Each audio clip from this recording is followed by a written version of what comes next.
onto Screamworks. Yeah. Love in theory and practice. So you're out of rehab by this point. Did that experience change you or affect the way that the album sounded or its lyrical content? Well, it made the process a bit different because because that was the first album I've ever done sober, like fully sober. Not saying that all the albums before would have been done wholly under the influence, but Okay, yeah. So they were like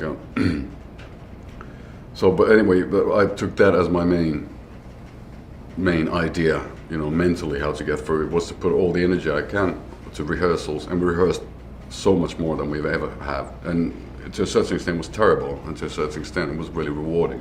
But I think it wore a lot of guys out. Like Gas was having troubles with it because you have to remember that that was the time when Gas had the first kid, got married, I guess, and stuff, and everything happened at the same time. Then you're rehearsing tons and then traveling to the States to work and blah. It's not just the rock for the guys in the band. So it was confusing times, I guess, but a couple of good songs. And then, for example, this song called "Disarm Me" with Your Loneliness.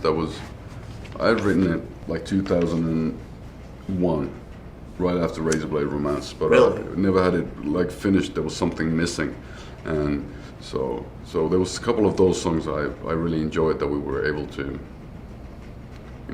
put to bed, so to speak. Those old songs. I think have been around forever. Yeah, I mean, "Disarm Me." I heard recently that Bam Margera believes that song is about him. All right, good for him. What would I want Bam Margera to disarm me with my? Oh Lord! Come on now. He thinks that it was about a past relationship of his that I guess you witnessed not go as well as he planned. No, I think it was. No. I think he takes way too much credit. Things are more simple than they usually are, So I think it's a pretty straightforward love song. I loved Mazzy Star, who didn't when She Hangs Brightly and all that stuff came out. I mean, throughout Screamworks, I mean, you can just hear a lot of heartbreak, I think, in that record, and you can. Well, that's good.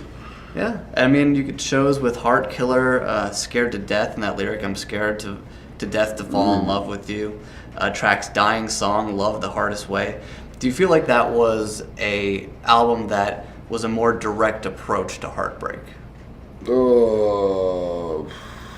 No, it's just, I think it was just maybe clearer in lyrics. It wasn't so hidden away, maybe. It was a bit more straightforward, which was because the music was a bit in your face as well. It was kind of like because it was what was it called? The Venus Doom has this Mandarin kind of odd. How would I put it? Like this mystical aspect to it. It was hard to grasp, and it was kind of you couldn't really put your finger onto it. And then you easily, when you have toured an album like that, you don't want to do the same again. So you want to do something completely different. That was done at Screamworks. So we wanted to have it be kind of like ADD in your face and grab you by the throat all the time, 24/7, and that's why the lyrics are a bit more direct as well.